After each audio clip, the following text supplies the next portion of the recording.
Seguimos discutiendo acerca de la dificultad que supone gestionar el compromiso en organizaciones multigeneracionales, es decir, en las que existen simultáneamente diferentes estratos de edad, de generaciones distintas. Porque, como comentábamos, la visión del compromiso puede ser, y de hecho es distinta en cada uno de esos estratos. Por eso, cuando hablamos de la gestión del compromiso, no estamos hablando de la gestión de una realidad única, sino de una palabra, de un concepto que en realidad opera de manera distinta en diferentes grupos dentro de la misma organización. La gestión del compromiso, por lo tanto, también tiene una componente de buscar algún punto de encuentro, alguna manera de no solamente de hacer compatibles, sino de obtener el mayor valor posible dentro de la coexistencia de modelos de compromiso distintos. Porque, como veníamos diciendo, pues realmente la manera en que entiende el compromiso un baby boomer es bastante distinta al modo en el que entiende el compromiso un generación X, alguien nacido más en los años 70 tal vez, que como lo entiende un generación Y, alguien nacido en los años 80, y por supuesto como lo entiende un millennial. Es decir, vamos a definir lo que es un millennial. Un millennial, aunque existen diferentes descripciones o diferentes definiciones de este término, aquí lo vamos a emplear para referirnos a las personas cuyos primeros recuerdos conscientes son del siglo XXI. Puede ser personas que hayan nacido, por ejemplo, a partir del año 1994, es decir, personas que en estos momentos, si hacen estudios superiores, están culminando sus estudios superiores y están, por lo tanto, a punto de incorporarse a la vida profesional, al mercado laboral, dentro de ese estrato, ¿no?, de personas ya, digamos, con una cualificación académica alta. Esas personas son los que ahora están acabando sus estudios universitarios, sus estudios superiores. Son personas que realmente han vivido toda su vida consciente en el siglo XXI. Todo lo que recuerdan pues es ya a partir del año 2000, ¿no? Cualquier cosa del siglo XX para ellos es una referencia de oídas, es una referencia de la que no tienen experiencia directa y que les resulta enormemente lejana, enormemente distante. Son personas que ya han vivido unas realidades que para otros han resultado sobrevenidas a lo largo de su propia vida, pero que para ellos han sido como el hábitat natural. O sea, que lo que les resulta extraño es precisamente lo que ocurre en el siglo XX. El siglo XX es como el XIX, el XVIII, es algo que forma parte del pasado, de un pasado remoto, de un pasado que conocen por relatos, que conocen por los libros, pero algo completamente ajeno a su experiencia real. Entonces, cuando analizamos el sistema de valores que de alguna manera regula los comportamientos de las personas nacidas ya en esta generación, es decir, los nativos del siglo XXI, lo que encontramos, en primer lugar, es que para ellos las comunicaciones, las relaciones, ya de modo nativo, de modo original, se han producido en entornos tecnológicos. Y alguien podría decir, bueno, pues esto parece que tampoco tiene tanta relevancia, porque las personas de cualquier estrato generacional nos hemos acostumbrado, hemos asumido plenamente el hecho de que nuestras relaciones discurran a través de canales tecnológicos. No sé en qué se diferencia, podría pensar alguien, un muchacho de 16, 18 años conmigo mismo, que tengo mucha más edad, pero que manejo con la misma soltura y con la misma frecuencia los dispositivos electrónicos de comunicación exactamente igual que ellos. No, exactamente igual que ellos no. Una cosa es conocer el manejo de un dispositivo, algo que por otra parte es bastante trivial, está al alcance de la inmensa mayoría de la población.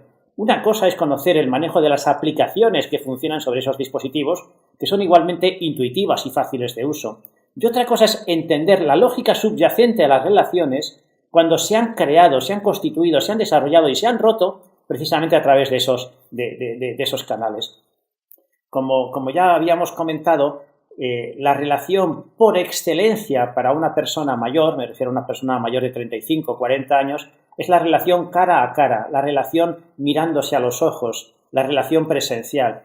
Mientras que para muchachos más jóvenes, pues realmente la relación por excelencia es la relación que ocurre en la red. La red no es un medio auxiliar, no es un elemento superpuesto a las relaciones. En la red comienzan, en la red se desarrollan y en la red se rompen las relaciones. Aunque sea una anécdota, digamos, un poquito coloquial, pero bueno, es expresiva. Si a lo mejor una mujer se entera de que el novio de su hija la ha abandonado mediante un mensaje de WhatsApp, se puede sentir ofendida porque lo puede considerar la versión tecnológica de un post-it en la nevera. Le puede parecer una manera muy superficial, muy poco seria, muy poco honrada de romper algo tan intenso como una relación. Pero a lo mejor su hija le dice, tampoco tiene nada de extraño, porque nuestra relación prácticamente nació en WhatsApp, se desarrolló en WhatsApp y se rompe en WhatsApp.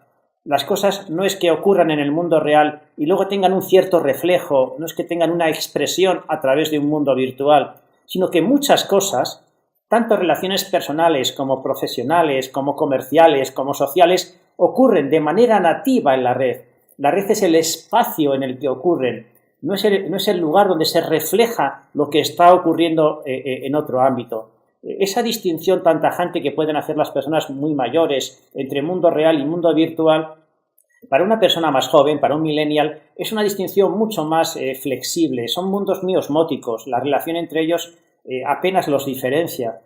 Y claro, esto es muy interesante desde el punto de vista del compromiso, porque si realmente la tecnología irrumpe las relaciones, las modifica, las hace diferentes, entonces obviamente las reglas de juego del compromiso también son distintas. Se ha dicho mucho en estos años que la red, Internet, es aquello que nos acerca a los que están lejos, pero que simultáneamente puede alejarnos de los que están cerca. Porque cualquiera de nosotros puede mantener una relación fluida a través de la red con alguien con quien comparta intereses, expectativas, aficiones, etcétera, en cualquier lugar del planeta, a miles de kilómetros. Pero probablemente desde que hacemos un uso intensivo de esos recursos, podemos dedicar un poco menos de atención, a lo mejor a personas que tenemos mucho más próximas. Todos tenemos experiencia de cómo, incluso en un entorno de gente joven, donde casi están coincidiendo en un mismo espacio, en un mismo lugar, puede que se estén comunicando a través precisamente de dispositivos electrónicos a través de la red. Porque el hecho de que alguien esté próximo físicamente pasa a ser hasta cierto punto irrelevante. Es muy interesante intentar comprender cómo son las relaciones cuando ya no ocurren preferentemente, ni por supuesto exclusivamente en un entorno real, sino cuando ya ocurren preferentemente y a veces casi exclusivamente en un entorno virtual. ¿Qué vínculo crea eso? ¿Cómo puedo estar comprometido con personas, con comunidades a las que no conozco físicamente, a las que no he visto en mi vida? La cuestión es, ¿qué significa un compromiso digital? Un compromiso que surge y fluye a través de la red. Es evidente que ahí existe compromiso. Es evidente que las comunidades que allí se desarrollan crean unos vínculos fuertes, unos vínculos de valor añadido, pero sin duda son diferentes a los vínculos, a las formas de compromiso que hemos vivido en otras épocas históricas. Por eso, las personas que mandan, realmente las personas de estratos generacionales más altos, deben ser conscientes que el hecho de manejar un dispositivo, que el hecho de manejar unas determinadas aplicaciones no les permiten de manera automática comprender la fuerza, la virtualidad de unas relaciones que han nacido y se han consolidado en esos entornos. Para una persona mayor la tecnología es un procedimiento que ayuda, que facilita, que complementa la relación por excelencia, que es la relación persona a persona, cara a cara. Mientras que para un millennial la tecnología es el lugar donde ocurre la relación, es el lugar donde se generan los compromisos. Bien, el segundo valor que hemos identificado en estas personas, en los llamados millennials, que son las personas que se van a incorporar ya al mercado laboral, que lo están empezando a hacer, es que ellos, a diferencia quizás de sus padres o de sus jefes, son personas habituadas a relacionarse en un entorno de relaciones compartidas y no excluyentes. ¿Qué significa esto? Relaciones compartidas y no excluyentes. Esto significa que para personas un poco más mayores, las relaciones se configuraban en círculos concéntricos. Es decir, teníamos amigos o personas muy próximas, luego quizás personas conocidas en un círculo más lejano, más remoto, y así sucesivamente. Hasta el punto de que se podía decir que quiénes son mis amigos o quiénes son mis contactos. En realidad nos estábamos refiriendo a pocas personas, a personas con las que teníamos una relación intensa, casi cotidiana, y había otras personas con las que teníamos una relación más ocasional, una relación menos frecuente. Es decir, este modelo de círculos concéntricos se rompe clarísimamente en los millennials. Ellos tienen relaciones compartidas y no excluyentes, lo cual significa que si a un millennial le preguntas quiénes son tus amigos o cuántos amigos tienes, nos respondería, pues define amigo. ¿Quién es amigo, no? Amigo es la persona con la que he tenido una relación en un momento dado o los contactos que tengo en mis redes sociales.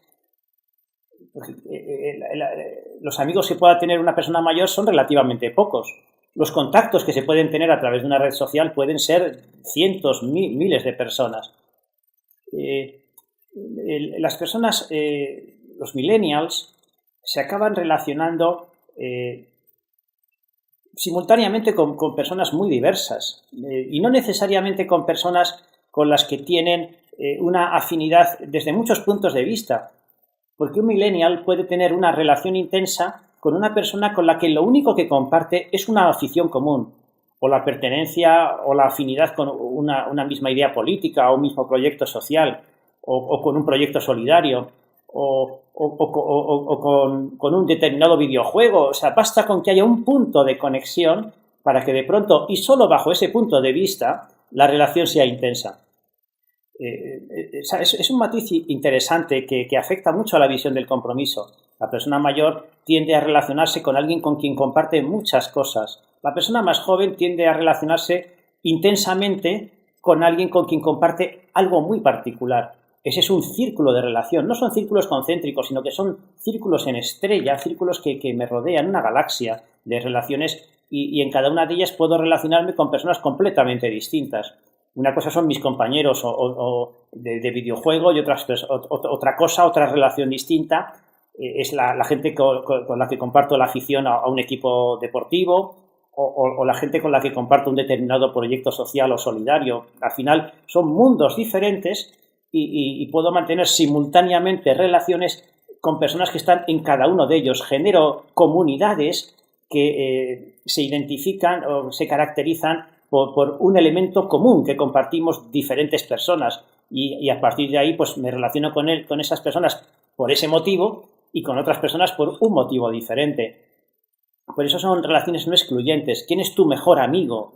Pues si se lo preguntamos a un millennial, probablemente diría, pues no sé muy bien quién es mi mejor amigo. Yo sé quién es la persona con la que tengo una relación más intensa desde este punto de vista o desde otro.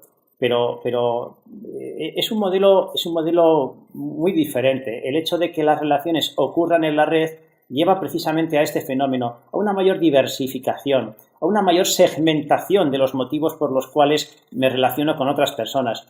Y insisto, lo que se puede producir, y de hecho se produce, es que haya relaciones intensas, pero muy acotadas en cuanto al motivo que genera esa relación.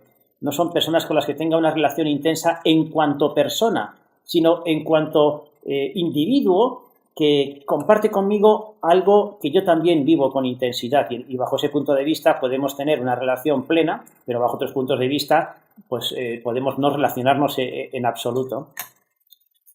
Por eso también el tercer valor que identificamos en los millennials es lo que se llama los diseños de vida multifacéticos.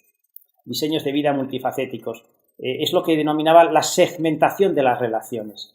El hecho de que una persona diferencie a aquellos grupos o comunidades con las que se relaciona en función de aquel aspecto concreto que genera la conexión. Por eso el compromiso ahora se denomina un compromiso mucho más específico.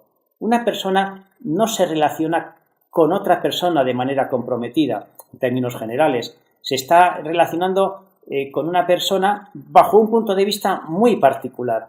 Es la persona que tiene ese vínculo muy específico conmigo, y eso hace que pueda tener simultáneamente vínculos intensos con personas completamente distintas, e insisto, personas a las que probablemente no he visto en mi vida. Eso es lo que hace difícil gestionar el compromiso entre los millennials por parte de personas más mayores, porque las personas más mayores buscan o tienen expectativas sobre un compromiso de una persona con otra. Y al final una persona más joven, un millennials, lo que hace es relacionarse en diferentes comunidades según el motivo que genere la conexión entre esas personas. El cuarto factor o el cuarto valor que hemos identificado en este segmento de la población, en los millennials, es lo que se llama la orientación a la inmediatez. Si para sus antecesores y para la generación Y el mundo era un mundo incierto, para ellos todavía más. Y esas características que habíamos descrito para la generación Y, en ellos se dan de manera superlativa.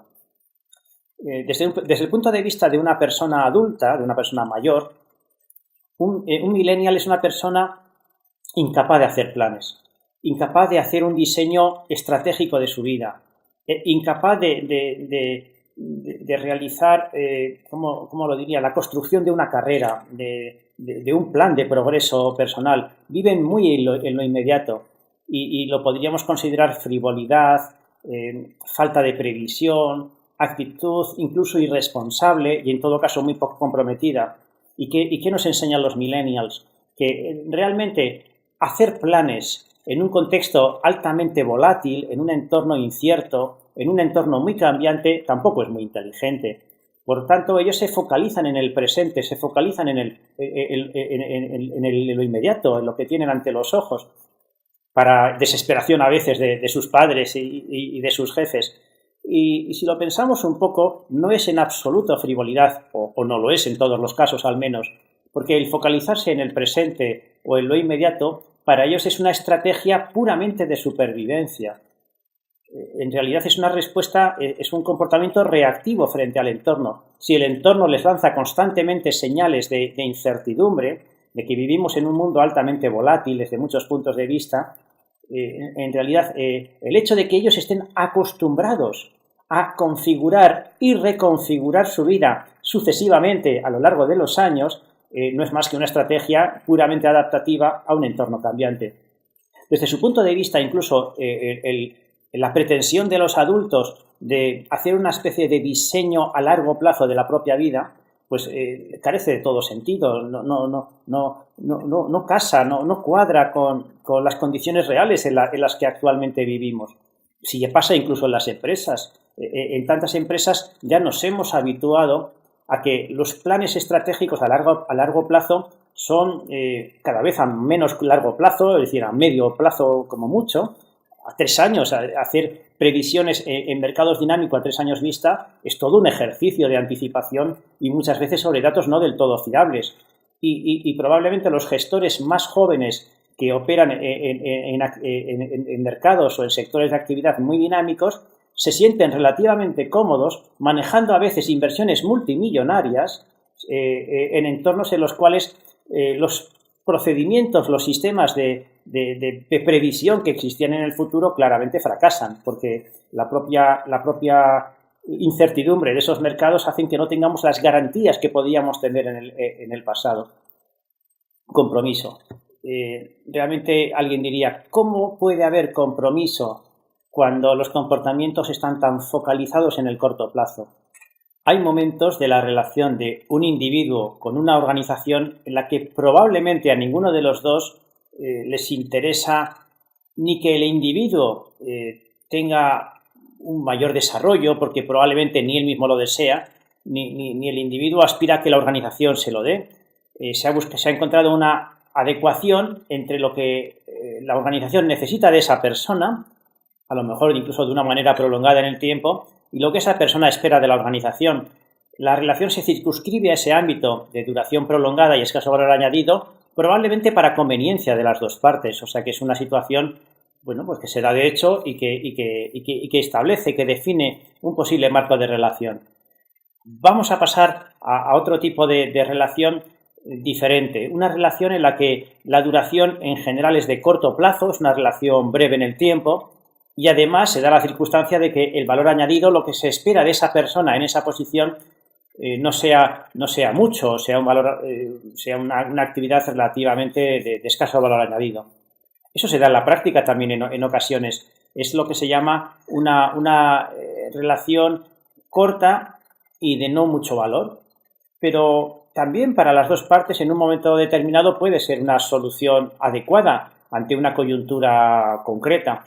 Imaginemos, por ejemplo, a veces lo que se denomina un trabajo temporal, un trabajo que está demandado por parte de la organización en un contexto de alta estacionalidad. Hay actividades que tienen una estacionalidad muy marcada y en plena temporada, en el momento en el que la demanda de actividad es más alta, pueden buscar personas que de una manera temporal, durante un tiempo breve, colaboren, participen en la actividad de la organización, generalmente para realizar tareas que son de no muy alto valor añadido.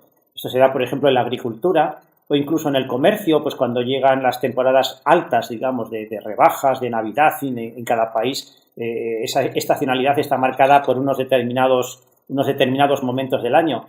En esas circunstancias, esas organizaciones buscan personas, pero no las buscan con vocación de permanencia para que se establezcan allí durante un tiempo prolongado, sino precisamente para hacer frente a una actividad que se circunscribe a ese momento.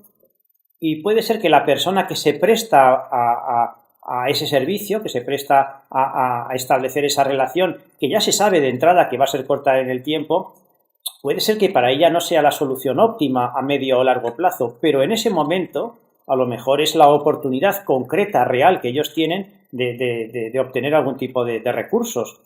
Y en ese sentido el pacto está claro por ambas partes. En ningún momento se llama a nadie a engaño. Ni se pretende que la relación sea muy prolongada en el tiempo, ni se pretende que la contribución que esas personas realicen vaya más allá de la definición del puesto, de la actividad que se les ha encomendado.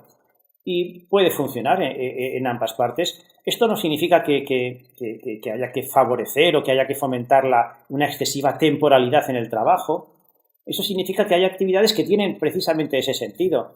De estar acotadas a unos momentos determinados. Pasa, por ejemplo, en los países que tienen una gran tradición y una gran industria turística, porque el turismo es otra actividad altamente estacional y en los momentos en los que el turismo genera más demanda, pues obviamente hace falta gente que atienda esa actividad durante el tiempo en que dura la campaña.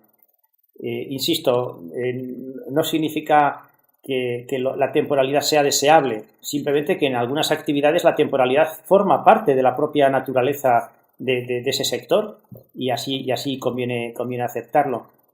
Lo importante es que no haya engaños, ¿eh? Lo importante es que efectivamente las dos partes sepan bien los términos de su relación y que bajo algún punto de vista resulte beneficiosa para ambas partes. Bien, esto se da de hecho en la práctica, relaciones que son efímeras y además de no muy alto valor añadido. Y esto también se da a veces en algunos sectores que sin ser necesariamente estacionales definen algunas posiciones profesionales en este cuadrante. Me explico, son actividades en las que a lo mejor el puesto que se va a cubrir es un puesto de escasa cualificación. Y además el tiempo de capacitación necesario para tener unos resultados óptimos, unos resultados aceptables al menos en esa posición, es un tiempo de formación relativamente breve. Con lo cual se da el caso de que el coste de reposición, es decir, el coste de reemplazar a una persona por otra, a veces es más bajo que el coste de dar continuidad, porque para que una persona continúe en esa posición de una manera estable, pues probablemente haya que darle las condiciones económicas que sean realmente atractivas. Porque si no, esa misma persona, independientemente de que no haya estacionalidad, independientemente de que ese puesto de trabajo lo pudiera mantener en el tiempo, si las condiciones retributivas no son atractivas, en cuanto encuentre una oportunidad más atractiva, ella misma decidirá aprovechar esa nueva oportunidad. Y en ese sentido la rotación es hasta cierto punto natural. por parte del empleado entra a lo mejor en esa posición porque en ese momento es la oportunidad que el mercado le ofrece, busca, está atento a nuevas oportunidades que le permitan un progreso o un avance que generalmente serán incluso en otra organización distinta. Y para la organización que le ha contratado inicialmente, cubre una necesidad y además pues con unos costes relativamente contenidos que aunque le generen una mayor rotación, pues es un coste, el coste de esa rotación es perfectamente asumible. Insisto, no es un modelo que consideremos deseable, porque al final pues las relaciones son de corto plazo, son relaciones que a veces se denominan de poca calidad en términos laborales, pero que en la práctica son una solución, y a veces quizás la solución pues que no queda más remedio que aceptar en determinadas actividades, en sectores que son muy de eficiencia, que necesitan realmente una fuerte contención de costes para ser competitivas y que también pueden ser beneficiosos para personas que están buscando un empleo, aunque entiendan que ese empleo no va a ser un empleo de larga duración, pero de momento resuelve sus problemas y le permite generar ingresos. Bueno, esto genera, digamos, un tipo de relaciones que a veces podemos considerar, pues eso, de no muy alta calidad, pero que se dan en la práctica, por eso las describo y por eso las incluimos dentro de esta tipología de las relaciones. En términos de compromiso, ¿qué podríamos decir? Que parece que no son muy comprometidas, porque ni están mucho tiempo ni aportan mucho valor, pero es una forma de relación más. Y si las dos partes cumplen los términos estipulados, lo que han pactado, pues son legítimas, ¿no? En muchos sistemas al menos. Pero vamos a pasar a otra forma de relación que sí que es muy interesante, porque es muy actual y porque es una de las maneras en las que en estos tiempos, en estos años, se está poniendo el foco de lo que denominamos compromiso. Me estoy refiriendo a las relaciones de escasa duración, o al menos que tienen una duración acotada, relaciones que no se establecen, que no se formalizan con vocación de permanencia indefinida, pero que al mismo tiempo son relaciones de las que cabe esperar una alta contribución, relaciones de alto valor añadido. Duración breve, intensidad alta. ¿Existe ese tipo de relación? Sin duda, y cada vez más. Es un cuadrante dentro de nuestra matriz que cada vez va siendo más importante también en términos cuantitativos.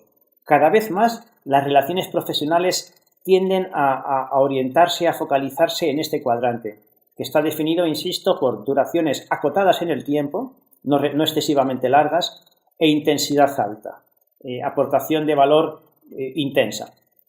¿En qué tipo de actividades se da típicamente esta relación?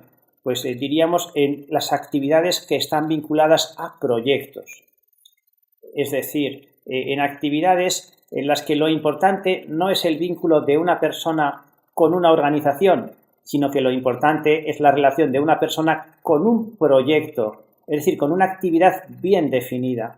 Porque cada vez más, y este también es una característica de la evolución del compromiso en nuestros tiempos, las personas no se vinculan con organizaciones, salvo excepciones muy honrosas, sino que se vinculan con proyectos que tienen un comienzo, que tienen un fin, proyectos en los cuales la persona es bien consciente del valor que aporta y también es bien consciente del valor que ese mismo proyecto le aporta a la persona. Por eso, una vez acabado el proyecto, la relación se reconsidera. Si no hay otro proyecto interesante en la misma organización, la salida natural es que esa persona que ha contribuido intensamente en ese proyecto busque la continuación de su actividad profesional en una organización distinta que sí esté en condiciones de proponerle un proyecto que para él sea valioso y al que él pueda aportar valor. Estas son las relaciones de escasa duración o de duración acotada y de alto valor añadido. ¿Qué ejemplos podríamos poner? Un ejemplo muy clásico, muy característico, es el de la relación que se establece, por ejemplo, entre una empresa y una consultora a la que contrata. Cuando alguien contrata a una firma consultora, de cualquier tipo, consultora de sistemas, de organización, etcétera, una consultora legal, la contrata para que le ayude en un problema concreto.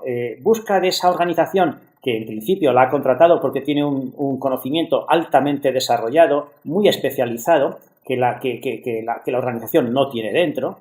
Entonces lo que hace es busca establecer una relación para un tiempo determinado, para que le aporte ese valor que espera de este prestatario de servicios y una vez que se ha acabado el proyecto, pues la relación en principio se interrumpe. o puede continuar con otro proyecto distinto, pero el sentido de esa relación está en el proyecto, que no se casan, no establecen un vínculo indefinido. Es caminar juntos un camino, un tiempo, y luego después pues cada uno puede continuar, obviamente, caminando por senderos distintos. No tienen por qué mantener esa relación indefinidamente en el tiempo. Y en general todo tipo de trabajo por proyectos, un proyecto de investigación, etcétera. O sea, es decir, pueden reunir mucho talento en un momento determinado, ese tipo de proyectos, y una vez acabado el proyecto, pues esas personas buscan alternativas y continuaciones profesionales que tengan sentido dentro de su propio diseño profesional. Bien, esta forma de relación es cada vez más característica, porque en contextos inciertos, realmente para muchas personas el vincularse de una manera muy definitiva a una misma organización puede ser incluso algo restrictivo desde el punto de vista de sus propias expectativas de desarrollo personal y profesional. Lo que muchas personas buscan no es tanto que una organización de manera paternalista genere unas condiciones en las cuales ya me pueda establecer y pueda planificar mi futuro con una cierta comodidad o con unos umbrales de seguridad relativamente altos.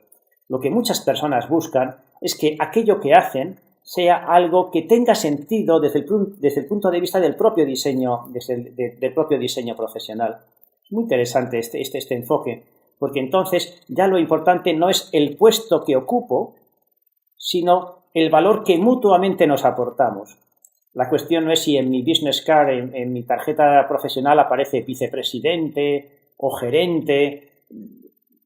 Lo importante es el contenido de esa actividad, porque el alcanzar una posición en sí mismo no es algo que para mucha gente, sobre todo joven y sobre todo con talento, tenga tanto valor. Lo que ellos miran no es tanto la denominación del puesto, sino sobre todo el valor que les aporta ese proyecto en este momento de su carrera. Por eso, en sectores de actividad particularmente dinámicos, lo normal es que en las posiciones de más valor añadido haya una cierta o incluso una alta rotación. Y por eso también es muy interesante considerar que en algunos países o en algunos contextos, cuando se habla de flexibilidad del mercado laboral, en lo que se está pensando es en la rotación que se produce por abajo, en la parte baja de la pirámide, en las posiciones de menos valor añadido, cuando en realidad lo lógico sería que la flexibilidad se aplicara por arriba, es decir, en las posiciones de más valor añadido. Tiene todo el sentido en sectores muy competitivos o en sectores muy dinámicos, porque generalmente las tareas que realizan las posiciones de menos valor añadido son actividades en las que no se produce una evolución muy rápida. Pueden ser tareas relativamente mecánicas incluso, muy administrativas, muy burocráticas, y eso hace que no tiene tanto sentido que por abajo haya rotación. Donde tiene sentido que haya rotación, donde tiene sentido que haya movimiento, es arriba en las posiciones de alto valor añadido. En Estados Unidos o en algunos otros mercados se puso de moda hace un tiempo lo que se llama la teoría, la práctica en realidad de los 1000 días. Los 1000 días era el plazo de tiempo que se consideraba óptimo para la permanencia en determinadas posiciones que no eran bajas, sino que eran altas, eran posiciones de alto valor añadido, posiciones incluso gerenciales. Y lo que se definió, lo que define esa teoría de los 1000 días es que no es conveniente que en esos sectores una persona permanezca en una posición de valor añadido más de ese plazo, más de 1000 días. Uno se pone a pensar, ¿y qué son 1000 días? 1000 días tampoco es tanto tiempo, son apenas 3 años. El primer año, cuando alguien accede a una posición de relativa complejidad, es el tiempo prácticamente que uno emplea para conocer a fondo su actividad, para conocer la organización, para manejar las claves, las palancas del poder dentro de esa organización. El segundo año, los siguientes días, los siguientes 300 días, son días en los que realmente una persona puede aportar, puede volcar todo el valor, todo el conocimiento adquirido, todas sus ideas innovadoras. Y el tercer año, los últimos días, pues acaban siendo prácticamente un periodo de transición, de salida.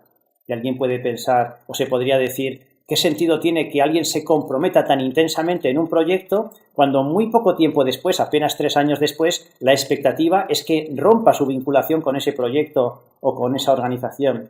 Y realmente sí que tiene sentido en contextos laborales, en mercados laborales muy dinámicos, donde la rotación no es percibida como una amenaza, sino como algo completamente natural y específicamente en las posiciones de alto valor añadido. Tiene sentido para la propia empresa que contrata a esa persona, incluso, insisto, para una posición gerencial. Tiene sentido para ella porque esa empresa lo que necesita es una constante renovación de ideas, la aportación de valor diferencial. Por lo tanto, va identificando a personas que en cada momento de su desarrollo aportan ese valor. E incluso para el propio profesional tiene todo el sentido que su vinculación con la empresa no sea demasiado prolongada en el tiempo, porque esos primeros años, esos primeros 1000 días, son un tiempo en el que el proyecto aporta valor, suponen un desafío para el propio profesional. Pero pasado ese tiempo corre el riesgo de que el valor que le siga aportando sea cada vez más escaso, tenga incrementos marginales, con lo cual ya realmente estaría pasando tiempo, estaría discurriendo ya su carrera profesional en un entorno que ya para él no es tan valioso como en el pasado. Son personas que precisamente lo que necesitan es estar constantemente enfrentándose a desafíos distintos. Aún más, probablemente en su currículum vitae, en su hoja de trayectoria profesional, si están demasiado tiempo en una misma posición, las organizaciones a las que acuda en lo sucesivo querrán saber por qué ha estado tanto tiempo, es decir, ¿qué pasa? ¿Tuvo problemas para haber cumplido sus objetivos? ¿Tuvo que prolongar su relación con esa organización más allá de lo que sería razonable? Curiosamente, paradójicamente, en algunos sectores o en algunos mercados laborales más dinámicos, una excesiva permanencia juega en contra de ese profesional, que es lo contrario de lo que pasa en mercados laborales o en sectores de actividad más estáticos, más conservadores, menos evolutivos. Por eso este cuadrante es muy interesante, es el cuadrante que atrae a las personas quizás con una visión más moderna, más actual de lo que son las relaciones profesionales, que no es llegar a un lugar, ir creciendo de manera vegetativa, ir alcanzando posiciones y finalmente jubilarse en ese lugar, sino que es una constante reflexión, una continua crítica acerca de la transacción de valor que se está produciendo en cada momento de su carrera. ¿Qué aporta lo que yo hago y qué me aporta la actividad que realizo? Desde el punto de vista de personas más mayores o con una mentalidad más clásica, eso llevaría a un cierto vértigo, a considerar que uno vive siempre en esa incertidumbre.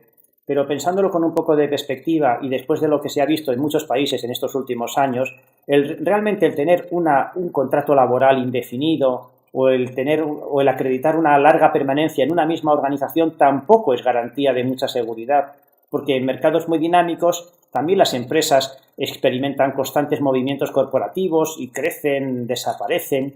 Por eso casi es más seguro estar constantemente actualizado, estar constantemente en condiciones de aportar valor que el hecho de tener un contrato laboral o una determinada antigüedad en una organización. Claro, esto se aplica obviamente a las personas de más valor añadido. Quizás lo justo sea dar estabilidad a la parte baja de la pirámide, crear unas condiciones de trabajo más estables y más seguras para posiciones de menos valor añadido y admitir e incluso fomentar una mayor rotación, una mayor movilidad, un mayor dinamismo en las posiciones de más valor añadido. Lamentablemente en algunos países ocurre lo contrario. Quien llega arriba se establece de manera definitiva y sin embargo lo que genera, lo que permite e incluso lo que propicia es una alta rotación en posiciones de escaso valor añadido en la parte baja de la pirámide. Por eso vale la pena, y de hecho muchos profesionales jóvenes están mirando ese cuadrante. Están pensando no en términos de relaciones muy prolongadas, sino que están pensando en términos de relaciones más acotadas en el tiempo, pero de alto valor añadido para ambas partes. En ese sentido, el compromiso se define fundamentalmente por la intensidad de la relación. Son comprometidas las relaciones intensas, no necesariamente las relaciones largas. Y nos queda por fin el último cuadrante, que es el cuadrante que, de acuerdo con las variables que hemos definido, estaría caracterizado por una larga duración y una alta intensidad. Es decir, las dos variables se darían en su dimensión más grande.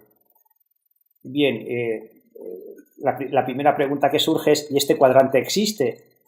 Y no es una pregunta tan inoportuna, porque si lo pensamos, a veces incluso con el corazón en la mano, nos podríamos preguntar, ¿es posible mantener una alta intensidad, un compromiso muy fuerte, muy intenso, incluso a pesar de que los años discurran?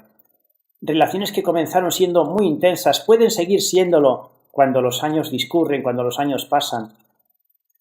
¿Acaso el tiempo no juega a veces en contra de la intensidad de la relación? Y es cierta, esta pregunta tiene todo el sentido, porque en ocasiones el peligro, tanto en la vida profesional como en la vida en general, es lo que se llama la diagonal de la muerte. Es decir, que alguien comience en el cuadrante de arriba a la izquierda, es decir, de intensidad alta y duración corta, y con el paso del tiempo se vaya deslizando hacia el cuadrante de abajo a la derecha, es decir, de duración larga e intensidad corta. A esto se le llama, cuando alguien cae en esa diagonal, lo que se dice es que su compromiso decae a pesar de que el tiempo pase. El tiempo no está jugando a favor de la relación, el tiempo no está jugando a favor del compromiso, sino que está jugando en contra, paradójicamente. Una bonita aspiración en la vida es que el tiempo siempre juegue a favor, que el tiempo no suponga una merma de la intensidad de las relaciones más valiosas que hemos sido capaces de constituir, sino que juegue a favor de ellas. Qué bonito, ¿verdad?, que el tiempo haga que una relación sea todavía más sólida, más intensa, nos siga aportando más valor. Y nos podríamos preguntar también, ¿y quién está en ese cuadrante? ¿Quién es capaz de que realmente una relación comenzada en el pasado, con el paso del tiempo, no solamente mantenga su nivel de intensidad, sino que incluso es posible que lo incremente? Vamos a poner algunos ejemplos. Es posible, por ejemplo, que un emprendedor que comienza con toda la ilusión del mundo, con todo el entusiasmo, un nuevo proyecto, en la medida en que es su proyecto en el que ha comprometido su capital, su tiempo, sus capacidades y sus relaciones, es un proyecto que él ve crecer, que ve expandirse, puede darse el caso, y se da con muchísima frecuencia, que el emprendedor no solamente se mantenga vinculado a ese proyecto que ha puesto en marcha, sino que además mantenga niveles de intensidad tan altos, tan intensos como en el comienzo.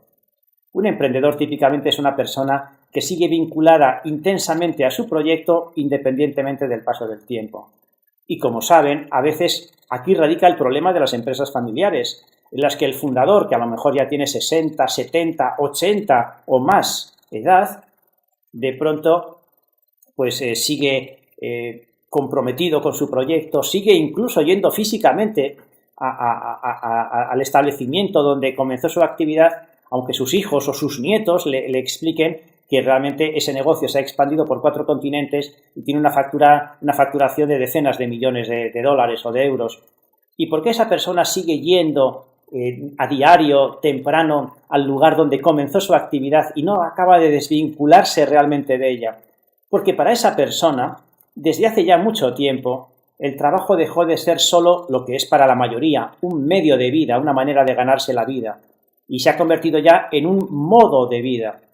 Realmente el compromiso en su expresión más fuerte, en su formulación más profunda, se produce cuando el trabajo o aquello a lo que nos vinculamos no es simplemente algo periférico dentro de nuestra existencia, sino que está profundamente vinculado con el sentido mismo de nuestra vida. Alguien se vincula con un trabajo o con un proyecto cuando eso no es simplemente algo que le sirve para ganarse la vida, sino que eso, bajo algún punto de vista, es su propia vida. No significa eso que no tenga otras dimensiones en su vida, pero eso es una dimensión nuclear, una dimensión esencial de su propio proyecto vital. Es bonito, ¿verdad?, cuando una persona realmente es capaz de mantener la intensidad aunque los años pasen. ¿Y qué más ejemplos se nos ocurren? Pues, por ejemplo, también el caso de las personas que desarrollan profesiones o actividades que tienen una fuerte componente vocacional. Puede darse el caso en algunos investigadores El investigador puede darse el caso, y se da con mucha frecuencia, de que ya no investigue solamente porque a través de esa investigación gana dinero, que obviamente es la primera aspiración que una persona tiene cuando desarrolla una actividad profesional, sino que puede darse el caso de que ese investigador esté altamente comprometido con sus proyectos de investigación, porque para él parte, e incluso una parte importante de su misión como ser humano, es precisamente contribuir a su entorno a través de esa actividad investigadora. Él ve en ese trabajo la plena realización de su propósito vital. Él vive, pues obviamente, para muchas cosas, pero entre otras, y no de manera secundaria, para poner una capacidad, un talento particular del que ha sido dotado al servicio de proyectos que en sí mismos son valiosos. Puede darse el caso también en un médico, que más allá, digamos, de la recompensa que reciba por la prestación de sus servicios, él también entienda que la atención, el cuidado de otras personas es algo que da pleno sentido a su propia existencia. Trabaja obviamente por dinero, pero trabaja por algo más que dinero. Algunos profesores, obviamente no todos, pero personas dedicadas a la docencia, a la educación, también pueden sentir ese mismo sentido, esa misma misión vocacional. Pueden sentir que en la transmisión de conocimiento, en la formación de nuevas generaciones o de nuevos profesionales, no solamente obtienen recursos económicos, sino que obtienen también sentido. El concepto de sentido está en este cuadrante muy vinculado al del compromiso. Me comprometo con algo, con un proyecto, con una actividad profesional, con un proyecto empresarial, porque eso ha pasado a formar parte de mi vida. Decía Mark Twain que en la vida hay 2 días importantes. Es un poco reductivo, pero él lo decía así, tiene su parte de verdad. El día en el que nacemos, obviamente es muy importante, pero para todos ese día ya pasó, y el día en el que somos conscientes de aquello para que hemos nacido. Es decir, el día en el que realmente descubrimos el propósito, el sentido de nuestra existencia. Y el compromiso tiene mucho que ver con esto. Nos comprometemos no solamente con aquel que nos da unas recompensas tangibles especialmente atractivas o especialmente competitivas en un determinado mercado. Nos comprometemos con proyectos, con actividades que, bajo algún punto de vista, dan sentido a nuestra propia vida. Bien, es una bonita forma de compromiso, sin duda. Es lo que llamamos compromiso en su sentido pleno. Compromiso que no solamente es prolongado en el tiempo, sino que simultáneamente es intenso. Supone por ambas partes una alta aportación de valor. ¿A qué conclusión llegamos tras presentar esta tipología, esta matriz de las relaciones? Pues que no necesariamente todo el mundo tiene que estar en la posición, digamos, del compromiso pleno. Es imposible y en la vida, de hecho, no, se dan otras muchas formas de relación y todas ellas tienen su cierto sentido. Lo importante es que las personas estén en el cuadrante que les corresponde. Si, por ejemplo, tenemos a alguien que ocupa una posición de alto valor añadido en principio o que accede a posiciones gerenciales, obviamente no puede estar en los cuadrantes inferiores. No puede estar en una posición en la que el valor que agregue sea escaso. Bien, al final lo que hacen muchas empresas es ubicar las diferentes posiciones profesionales en cada uno de los cuadrantes.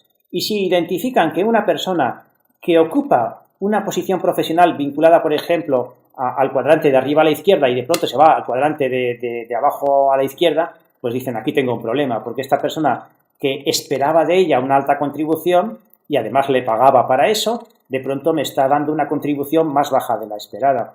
O si identifico a una persona que espero de ella una alta aportación y de pronto se me va a un cuadrante más rutinario, más de larga duración, pues también hay que identificar ese problema y corregirlo.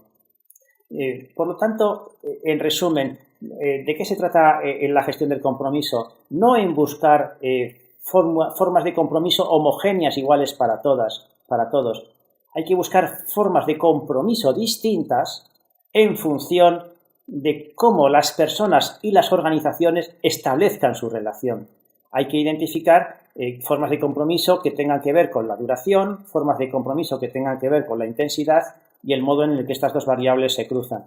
Cada persona al final acaba identificando el compromiso que quiere tener y cada organización también acaba identificando qué compromiso busca. Cuando esas dos formas de compromiso conectan, están sintonizadas, todo discurre bien. El compromiso, por último, no es una palabra bonita. Todas las organizaciones dicen que buscan generar compromiso. No todas, de hecho, lo hacen, ni probablemente deban hacerlo. Hay organizaciones que se limitan a prestar servicios en contextos de relaciones más bien efímeras o de duración corta. No pasa nada, ese es un modelo de negocio y probablemente sea un modelo de negocio que dé buenos resultados económicos. Lo que propongo es que el compromiso no sea un simple eslogan, una palabra que emplee todo el mundo y que al final, de tanto uso que se le da, acabe no significando nada. El compromiso es algo más serio y debe ser gestionado, por lo tanto, con más seriedad. El compromiso tiene que ver con el modo en el que una persona y una organización deciden el modo en el que desean relacionarse y que efectivamente la relación genere la transacción de valor que ambas partes esperan. Si eso se produce, entonces podríamos decir que una organización ha acertado en el modo en el que gestiona el compromiso para beneficio de todas las partes afectadas, independientemente de que sean modelos más efímeros, más prolongados en el tiempo, etc. En la vida es muy importante acertar en el modo en el que queremos relacionarnos con los demás y no llevarnos decepciones. Si de una relación esperamos poco, lo normal será que recibamos poco. Pero si de una relación esperamos mucho y estamos dispuestos a dar mucho, ojalá que todos experimentemos que eso se cumple. Que esas pocas relaciones que realmente son valiosas para las personas, las organizaciones y la sociedad se den con toda la intensidad que todos esperamos de ellas.